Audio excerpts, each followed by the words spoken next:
Hi everyone, my name is Ierie, and this is Reminisce with This, where I take a little time out of my day to sit and reminisce with you on simpler times. From all my collections, hobbies, and interests that I've obtained over the years, but also not just those physical forms of what I've collected hold something dear, but more so the memories that I have collected along the way that have intertwined with my collections today. And honestly, if it wasn't for those memories that I have collected along the way with these figures and collections as a whole, I really don't think my collection would be where it's at today. Mainly because all of the people and the places that I have experienced along this journey really have made these moments that much more special. From all of the different times that I get to dive into these lately, these memories, things that I may have forgotten about or just really don't really think too much about. And, from time to time, it's easy to kind of reminisce here and there when we put on our own favorite movies from our childhood and we just sit and watch them. But there's not always a whole lot of time to do that throughout our busy days because as adults, we tend to kind of sway to the things that keep us distracted and busy rather than diving into things that make us feel a little bit more innocent and childlike. Because, there is that negative connotation that once you get to a certain age, that acting childlike or tapping into your childhood memories is considered immature. But for me, that's definitely not the case. It is a moment to be able to appreciate times that I may have neglected and or people may have forgotten and or neglected as well.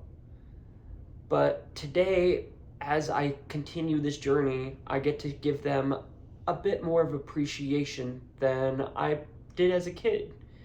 Not all of these people are still present, and that's okay, because I know that by keeping their memory alive, by speaking on why I got into these collections and how they're intertwined with these people, I really think that is a way of honoring them. If it wasn't for all of these amazing people, I really don't think I would be who I am today as well. So, as for today, it is What's That Wednesday? Now, this week I did not have anybody chime in and ask to see anything specific. And that's okay. I think over time, as the channel grows, that more people might be feeling that a little bit more inclined, if you will, to want to participate. But as for right now, it's okay as it grows. Though if you would like to participate next week on What's That Wednesday, I highly recommend you check out my video from last week on Trading Card Tuesday, where I dived into my collections at the end of the video of Trading Card Tuesday. There's a couple videos and some pictures as well of my entirety of my collection. So if you would like to see anything specific, go back to that video and go ahead and leave a comment for what you'd like to see. But as for today, I thought I would dive into a couple things from my own collection, of course, my own choosing, and a little background to something that I really enjoy today. So, of course, here you can see that I have basically Mewtwo and the clone Pokemon, with only two Pokemon that would be considered the non-clone, which would be Ash's Pikachu and Ash's Charizard. We have Mewtwo's Pikachu and Mewtwo's Charizard, along with Mewtwo's specialty Pokeball that was able to capture the Pokemon from the first movie. Now, a lot of these figures here, they're actually going to be just regular Tomy figures. They're not specifically made for the Mewtwo clone movie, if you will, as these four are. These are just extra figures that I decided to put up on my display and representation from that first movie. The first movie is actually, if I'm not mistaken, the first movie I ever saw in theaters. I went with my brother and we did enjoy it, And honestly, that hobby is where this continued on, honestly, with the figures, the cards, the toys of all sorts, not just necessarily the action figures, but the plushies, and then all the oddball figures that came along the way. This particular movie holds such a dear memory for me, as I remember seeing it in theaters, getting those promo cards, and just really having that moment shared with my brother. Though over the years, I stated it in one of my last videos that when my brother and I got that movie, the VHS on, of course, VHS, we got those Ancient Mew cards. Now, the Ancient Mew card is one of my favorite collection items, as I've obtained my Ancient Mew card from when I was a kid. And that's over 20 years at this point. Now, truth be told, it's one of my favorite movies. I watch it probably every other week, if not weekly. And it's honestly one of those things that I look back very fondly on. It's a memory that I hold on to very dearly. I don't have a whole lot of memories that I could say as a kid that I saw movies in theaters. We didn't always have those opportunities to go, but when we did, those are moments that I really enjoyed. Besides Mewtwo and gang here for the first movie, we really only saw one other opportunity to see Pokemon in theaters, and that was Pokemon 2000 at the time. Now, I know that there's been a couple other stints here and there where they've released movies into theaters, but at the time, there was only the two that I could recall. Now, I can't remember or not if any of the other movies came to theaters, but for the most part, this is where it started. But did you know that Mewtwo's story didn't end from the first movie? Well, it wasn't until probably my 6th or 7th grade year of middle school that I also found out that Mewtwo's story did not end from the first movie. It actually ended, or I should say continued, onto a second movie that went straight to VHS and DVD. I only came across this movie when I was actually at my great-grandma's visiting for either spring break or summer. I honestly am can't remember exactly when. But we ended up going to a video store that was getting ready to close down, and a lot of their VHSs were going on sale, and I bought quite a bit. But as I was sifting through all of their Pokemon movies, one struck out to me. One that I had not seen before, at least not this cover. I remembered Mewtwo, but I didn't recall how this cover came to be. I didn't recall the characters for the most part, other than Mewtwo. And as I read the back of the movie, it seemed off, like I had been missing something this entire time.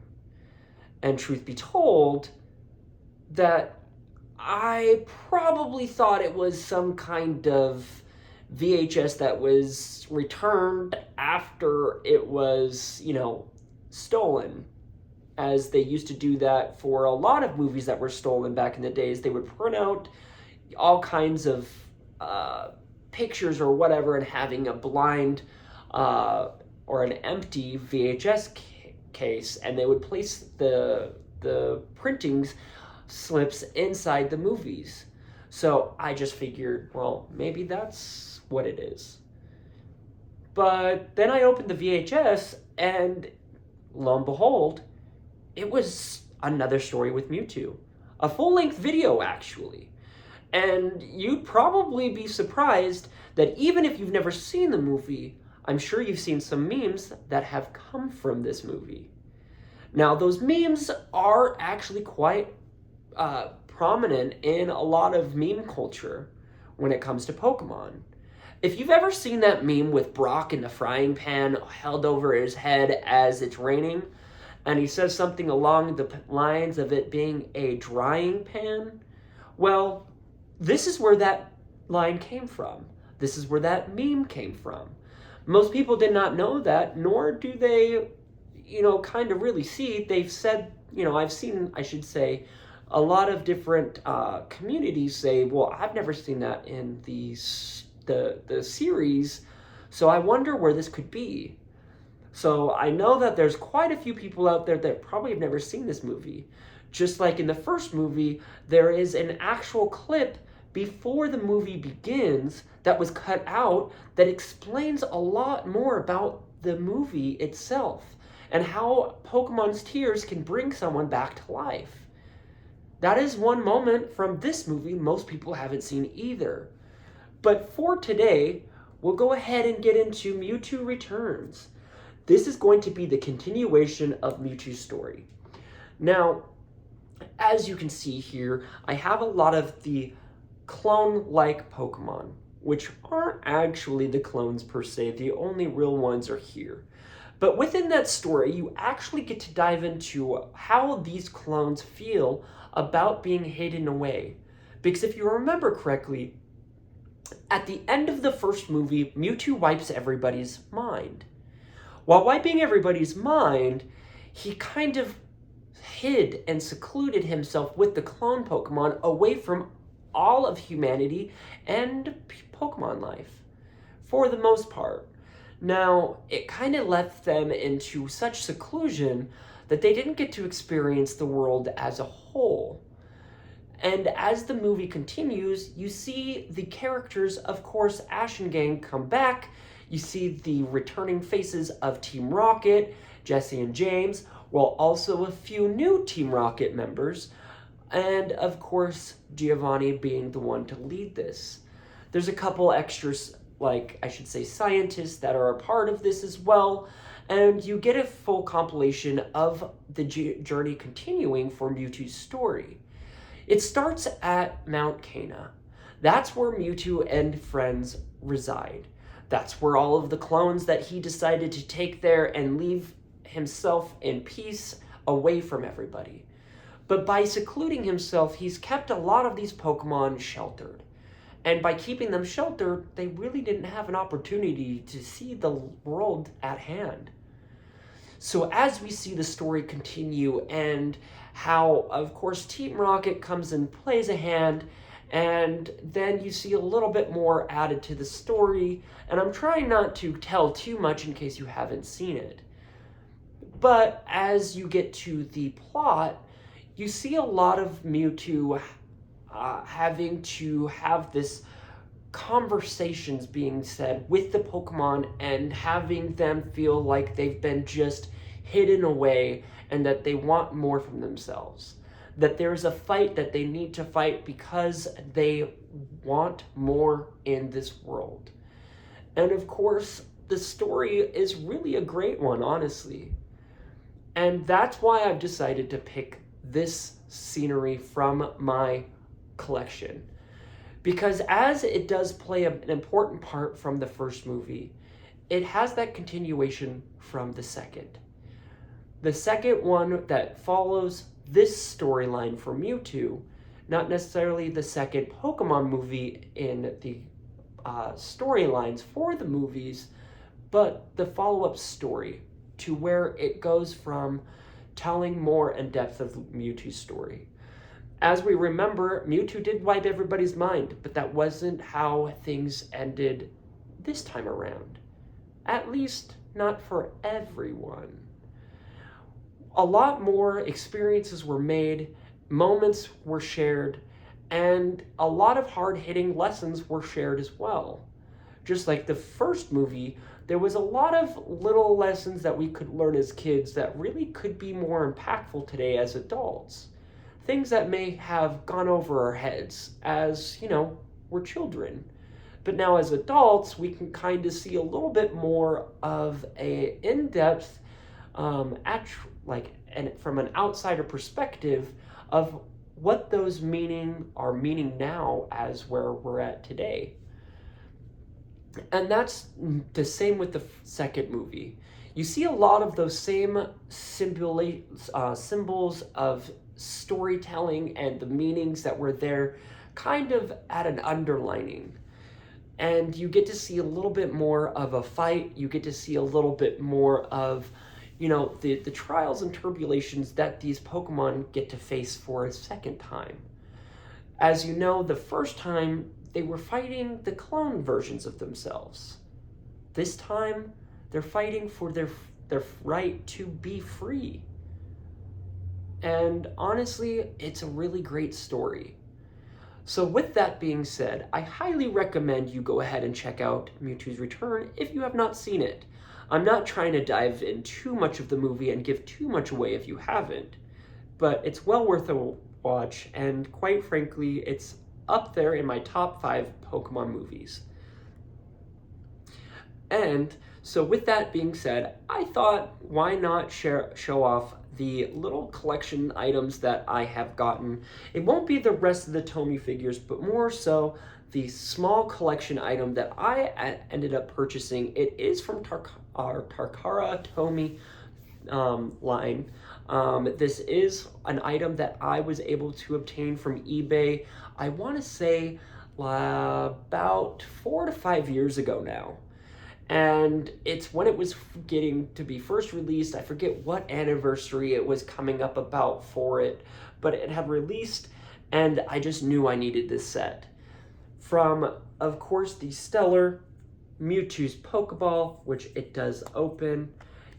It holds true to nature of being what it was, and it's honestly a great prop if you were to choose to, if you will, be, in that time period and you're doing a little bit of cosplay, this tends to be a perfect replica for that. So if you wanted to ever cosplay from this movie, it is a great set to have. Now, I know the set these days are quite expensive, where I got it for relatively less expensive for an import, where last time I checked, it was twice the amount that I originally paid for.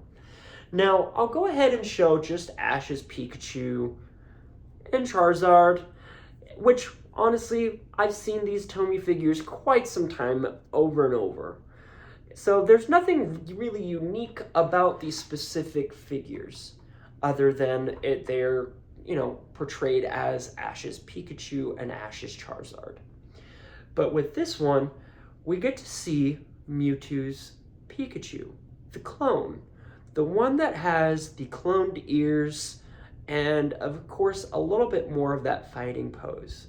As, of course, this was the one that was really fighting compared to Ash's Pikachu. It does have, of course, the Tomy embedding there on the back of its tail. And then here we have Mewtwo's Charizard. Now from here you can't really see too much, but as we turn it around you get to see all of those clone markings from the Charizard itself. Now this has become one of the staples within my collection, and the one that I hold quite dear now. As, like I said, it's not always about the physical forms, but the memories obtained along the way. I remember as a kid all of the different adventures that I would create with alongside, I should say, with the Pokemon movies and the clone Pokemon, and how I used to pretend with clay-like figures that I had made and things like that, because I always wanted the clone Pokemon from Blastoise, Venusaur, and Charizard, and of course, the Pikachu. Those were the 4 that you could actually tell that they were clones, where the rest of them really didn't have any symbolism of differences. They just really looked like the Pokemon that they were cloned from. But these were a great moment to be able to go back into that memory bank and just remember of all the times and how I dreamed about that moment that I would have gotten these. And by collecting them now and having them a part of my collection, as I dive back into these memories, I'm reminded of those moments a little bit more sweetly. And just really how far my own collection has come. As my collection back then was a lot of makeshift figures. For figures that I did not have, or figures that I wish I had, I made them from clay, or if I, had another figure that looked similar but wasn't Pokemon, I pretended. And that imagination is what kept this journey alive and continues to keep it alive. Because of the little version of myself and the interest that it's honestly held on to, I'm able to enjoy this time and time again as the years move on. Doesn't mean it needs to end by any means, just simply because I've grown up. It just means I have a better understanding and a deeper appreciation for the items that I have here in hand. As I've stated before, when I used to play with my figures, I was quite rough with them. Where now I get to have them in an appreciation, whereas I can be gentler with them as I do play around with them, as I reset them up and put them on displays. So now there is that younger version meeting the older version of myself, and that's where they intertwine. That's where the memories intertwine. That's where the moments of all of the past times get to meet with the new times, and I get to be a little bit more appreciative of those times that may have seemed like such a long time ago. And don't get me wrong, 20 years is definitely a long time ago. But at the same time, it's really not. At least, not in my memories. So with that, that's basically what I wanted to share and show for What's That Wednesday. I know I can tend to ramble on here and there, but I really hope you enjoyed the video. I hope that you do take a moment to not only find that little hidden clip for Pokemon the first movie beforehand. You'll see it, it's probably a couple minutes, I want to say under 15, but it's a huge point of how Pokemon brings someone back from being dead. Or I should say, bring them back from being turned to stone. Now, this one is one that I highly recommend watching if you've never seen it, just for the simple fact that it is a really great movie and there's some really great memes that have come from it. So with that, I really hope you've enjoyed the time with me today as much as I've enjoyed diving into this and sharing this moment with you.